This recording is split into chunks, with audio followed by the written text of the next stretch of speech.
Okay, thank you, Alison. Is my screen visible? Yes, it is. Okay, thank you very much. So I'm going to briefly talk about the farmers' knowledge, attitude, and practices (CAP) on the synthetic pesticide use in vegetable production systems in 4 selected Southeast Asian countries. So just before entering into my talk, I would like to acknowledge my colleague, Dr. Pepin Srinivasan, the flagship program leader for enabling impact as well as a healthy diets program, who coordinated these studies in all the countries. And of course, the studies were funded by 2 different projects from the German Federal Ministry for Economic Cooperation and Development. So as we all know, the vegetables are high value crops. They generate a high income per unit area when we compare it with the staple crops, specifically cereals. So the vegetable production is an important component in the farming systems as well as in the diets of Asian countries, including the Southeast Asia. However, because of the tropical and subtropical nature, the vegetable production is constrained severely by the pests and diseases. So the farmers rely quite heavily on the use of chemical pesticides to thwart the damage caused by the pests and diseases. So the pesticide misuse is a huge problem. In fact, it's a global problem in vegetable production. And Southeast Asia is not an exception. And many of the Southeast Asian countries are also experiencing a rapid growth in terms of pesticide use, not only in vegetable production, but also in general in the crop production. So the indiscriminate use of pesticides lead to huge impact on both the environmental health as well as the human health, including the consumers, also the farm workers. So we need to find and deploy comprehensive interventions at different levels. So the interventions need to go from the farm to the policy level to address all these pesticide related risks.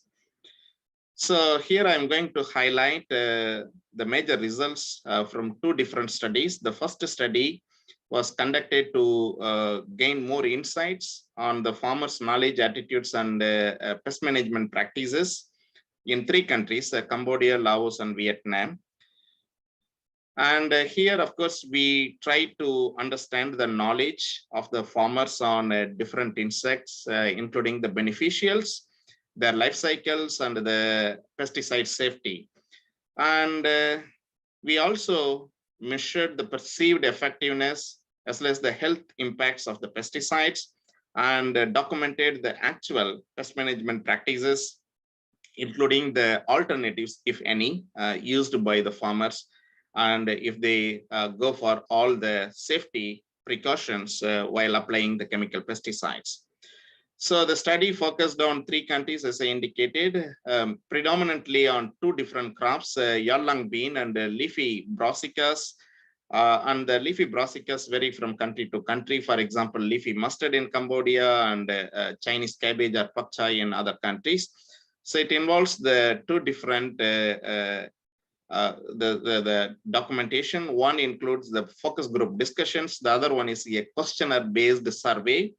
So we try to identify 150 growers per crop per country. So totally we interviewed about 900 vegetable producers in both the countries.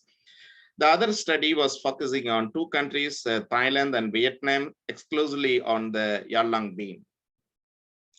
So coming to the results. So I don't want to get into all the detailed results, but I would like to draw your attention on the marketable yield. In yallang bean, if you see the variation among the countries in terms of yield, it was quite high. Laos is harvesting at least close to 15% of what Vietnam is harvesting, 25% of what Cambodia is harvesting. So the productivity is much, much lower in some of the countries. And similarly for leafy mustard, when we compare the yield of Cambodia Again, Laos is recording only 40 to 50% of what Cambodia or Vietnam has been harvesting. So the huge variability in terms of productivity, also because of the complexity of the pest and diseases and other agronomic practices. And the other study also recorded a similar result. For example, in Yallang bean in Thailand and Vietnam, the yield of Yallang bean in Thailand is much lower when you compare the yield in Vietnam. Both the studies showed more or less similar yield level in Vietnam. Okay, so the farmers mainly they perceive the pest and diseases as the major constraint.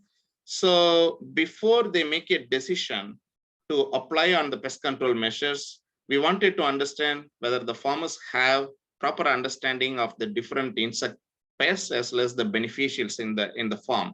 So we used the pictorial guide to record their responses.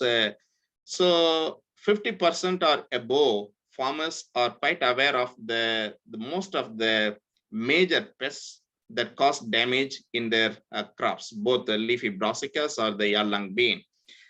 When it comes to the beneficials, again, many of the farmers are able to identify some of the commonly known predators or pollinators like bees in the field. So the knowledge on the pests and beneficials are quite significant in these countries. Then coming to the perceptions on the effectiveness of pesticides, you can see here, on an average, about 80% of the farmers in all the countries, they strongly believe that mixing of different pesticides makes it more effective. So they wanted to mix more number of pesticides in a single spray. And they also strongly believe that such a pesticide use increases their farm profits. And again, almost 70% of the farmers in all the countries, they think biopesticides are not as effective as the chemical pesticides. Of course, Vietnam is an exception because of the much more awareness among the growers. So only about 43% of the farmers don't believe in the biopesticides. However, again, 2/3 of the respondents in all the countries, they think that a good pesticide is the one that kills all the insects immediately after application. Okay, so this is in fact reflecting in the use of pest control tools, especially the pesticides. So here you can see that almost 92% of the farmers, they rely on the chemical pesticides as the major mean of controlling the insect pest in these vegetable crops. And if you look at the use of biopesticides, it's almost zero in both the Laos and Cambodia, whereas at least close to 75% of the farmers in Vietnam are using the biopesticides. So now you can correlate the previous slide where you see only about 43% of the farmers do not believe in the efficacy of biopesticides. So Vietnam, among the three countries, is quite ahead in terms of using the biopesticides. Probably it is not only related to the awareness among the farmers, but also the accessibility and availability of the biological alternatives to chemical pesticides. However, in all the countries, the other alternatives like crop rotation, using the protective netting, or use of trap traps or barrier traps or colored sticky traps or pheromone traps, they are all very, very minimal, or sometimes it's close to zero. And coming to the spraying frequency in terms of all the three countries, almost like 83% of the growers, they apply at least one spraying every week. And every time they apply about 1 kilogram of the pesticide. And if you look at who is applying the pesticide, because it has an implication in terms of decision making, which I show in the later slide, Vietnam ranks high in terms of female applicators, because at least half of the pesticide applicators in Vietnam are female. On an average, 1/3 of the pesticide applicators are female in these three countries. However, 75% of the growers, they mix different pesticides for single spray. And this varies from 2 to 4 pesticides, with Cambodia being the leader, with about 4 pesticides in single spray. When I meant pesticides, not only insecticide, it also included fungicides. And the other study from Thailand and Vietnam also recorded the similar information. For example, over 64 to 80% of the farmers in these countries, they apply the pesticides weekly in year-long bean production. And again, almost all the farmers try to mix different pesticides in a single spray. And majority of the farmers are either satisfied or highly satisfied with their pesticide application and pest control with the chemical pesticides in these countries. So these kind of perceptions or attitudes became a major barrier if we want to promote the alternatives, including biologicals or IPM. When the farmers believe strongly in the use of pesticides and they are highly satisfied, it's very difficult to change their attitude in the beginning. Okay, so you have seen in the beginning of this workshop, you have some of you have responded to the poll. Who is the source of advice on the pest management in some of these countries? So here you can see, at least in Vietnam and Cambodia, the pesticide shopkeepers, the input retailers are the major source of information, followed by the friends and neighbors. And you can see the government extension system or the lead farmers, they play a very, very minimal role in these countries. Whereas in Laos, it's a bit interesting. You can see the friends and neighbors and the lead farmers, they are actually the major source of information for the growers.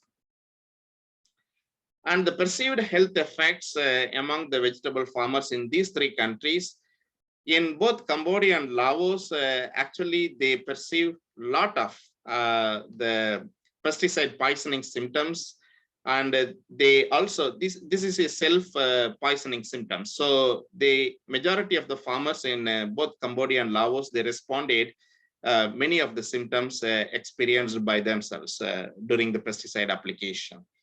And when it comes to the protective gears, many of the farmers, they use the common dressing like the long sleeve shirts or long trousers. They use masks, hats, or the rubber boots or gloves.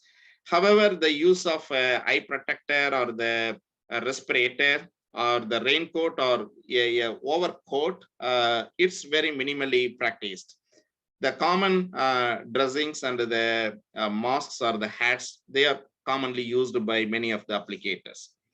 And this slide is one of the most important slides. I would like to just walk through the highlighted results.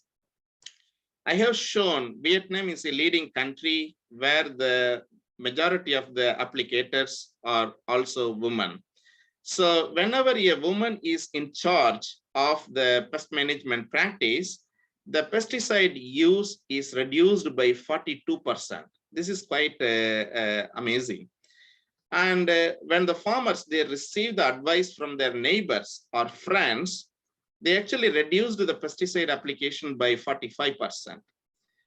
And this is the most important result you need to see, because when the farmers receive the advice from the input retailers like pesticide shopkeeper, the pesticide use has increased by 251%. This is significant. So if you recall, majority of the farmers in Cambodia and Vietnam, when they rely on the advice from the pesticide retailers, their pesticide application naturally goes higher. And pesticide price is one of the determinant for reducing the pesticide use in vegetable production system. And similarly, when farmers get more access to the biopesticides, again, the pesticide reduction is being reduced to the extent of 31%. And coming to the last slide, which is related to the determinants of the pesticide poisoning. Again, the woman applicator actually they reported at least more than 3 symptoms compared to the men applicators. So the women applicators are quite aware of the pesticide poisoning symptoms. So then they reported more number of symptoms than the men. Similarly, when they use more quantities of chemical pesticides, naturally the number of symptoms reported is also going higher. And pesticide mixtures or the years of using experience in using pesticides, they also contribute to report more number of symptoms. So coming to the conclusion, farmers are well aware of the health risks of the chemical pesticide use, but they strongly believe that pesticides are indispensable from the crop production practices. And the farmers are quite knowledgeable about the pests as well as the beneficial organisms. And they also know about the use of biopesticides and its role to reduce the use of synthetic chemical pesticides. So the more interventions are necessary to increase the availability of the biopesticides within the reach of the farmers, so they can easily access the biological pesticides, which can contribute to the reduction of the chemical pesticides. With this, I would like to stop and thank you for your attention. I'll be happy to answer if you have any questions. Srini, that was great and so much detail in there. I'm sure a lot of people will want to see the PDF copy of this presentation so that they can look through some of those figures in more detail. And just to reassure people, you will all be able to see that copy. We will distribute that. Lots of questions here. Here's a question. How important is the crop to the pesticide use behaviour? I mean, you gave some examples of different crops there, but is there a difference between high value crops and lesser value crops, or how context specific is it? Yes, of course, the crops are quite important determinants of the pesticide use. For example, if you take the leafy brassicas, they are the short cycle crops. So the farmers grow like at least 4 to 5 different cycle of crops in a year, and they are also high value crops. So in 45 to 60 days, the farmer should be able to generate an income of like $1,000 to $2,000 per hectare in these countries. So because of this nature, and these brassica crops are naturally susceptible to different pests starting from the germination stage. So these crops receive an extremely high amount of pesticides compared to crops like, say, tomato or eggplant. So the value of the crops and the pest complex of that particular crop are the major factors in terms of deciding the pesticide to be used. Mm-hmm. Great. Okay. Here's a couple of questions here. Are those 75% of farmers using biopesticides in Vietnam continuing to use synthetic pesticides also? Well, actually, they proportionately reduce the use of chemical pesticide. So when they bring in a biological pesticide, actually they reduce the chemical pesticide. And this is increasing over the years now. So based on my experience in Southeast Asia over the last 15 years, the availability of the biopesticides is getting increased in the recent times. Of course, Vietnam is a pioneer. And even after completing the study in the last 4 years, because of the significant progress happening in Cambodia, the biological pesticides are becoming available more and more in Cambodia. So if we conduct the study now, the scenario will be quite different in places like Cambodia. So there is a proportionate reduction in terms of using the chemical pesticides when the farmers go for more of the alternatives. Okay. A couple more questions here then related to that. From the data presented, it seems that Vietnam has the highest yield since they also use synthetic pesticides and biopesticides the highest. do we know which products provide the highest effect to the yield? Okay, the yield I don't attribute solely to the use of chemical pesticides because the land holding used for vegetable production in Vietnam is comparatively very small when we compare both the Cambodia and Lao PDR. So because of the intensive nature of the crop production, and when we extrapolate the data per hectare, the productivity goes very high in Vietnam. So it cannot be solely attributed to the biological pesticides or IPM alone. Okay, excellent. Here's a question from an anonymous attendee. There is a perception that biopesticides are not as effective as synthetic ones, and farmers using biopesticides need to therefore absorb losses for several early seasons before gaining a long-term benefit. Is this true? And if yes, who do you think should cover for these initial losses? Because farmers themselves live hand to mouth, and certainly most would not have the capital to do so. Okay, so the increase in the use of biological pesticides or IPM in these countries are happening also because of the changes in the production systems.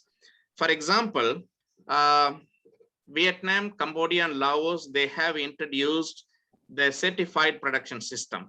One is the GAP certified production systems. The other one is the organic production systems. Of course, as I indicated earlier, Vietnam is a pioneer in many of these aspects. So Viet GAP was introduced more than 10 years ago. So there are some farmers or farmer cooperatives, they entered into the Viet GAP certified production system. And the GAP certified production systems are quite recent in both the Laos and Cambodia. Yeah. However, even before the GAP certified system, even before a formal organic certified production systems in Cambodia, you can see there are lots of spontaneous initiatives by the private sector who started promoting the safe production of fruits and vegetables. And even they set up the outlets, retail outlets in big cities, including Phnom Penh or Siem Reap. So these producers or the retailers, actually, they have an organized producers who have adopted more of these alternatives and the safe inputs for producing safe fruits and vegetables. Yeah. So, of course, there could be a reduction in terms of productivity, or even sometimes the quality, the appearance of the fruits and vegetables may not be so appealing compared to the high input systems. However, because of the consumer preference and because of a kind of incentive they receive from these retailers, the producers are more and more encouraged to go for the alternatives. So I would say because of the changes in the production systems happening and the more and more growing demand among the consumers for the safe producers, the changes in terms of adoption is happening. So as someone rightly pointed out in the earlier presentation, the consumers, actually, they are the pull factor for the large scale adoption of these alternatives. So this is the practical evidence we get it from these countries. Okay, great. Couple of quick questions and then we have to move on. But one question is, I think you said that 66%, or the results said that 66% of farmers on average think good pesticides kill all insects immediately. Now, that's a bit of an issue if you're wanting to protect your beneficial insects. How do you work with farmers to get over that perception that a good pesticide kills everything immediately? Right. So this needs lots of farmers education and awareness program. So in many of our scaling projects, what we try to do, the farmer education is an important component.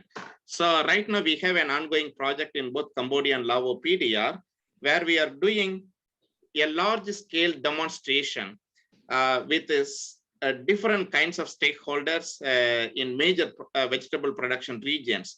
So here the farmers are engaged right from the beginning so that they will learn how they can produce a good crop without losing much the quantity because of the pest and diseases, Yeah. but also produce a good quality produce. So the farmer education is the key to change the attitude of the farmers. Okay, excellent. And just one quick, if you can answer this quite quickly, from a question here from Ben, are the pesticide shops funded by the major global chemical companies?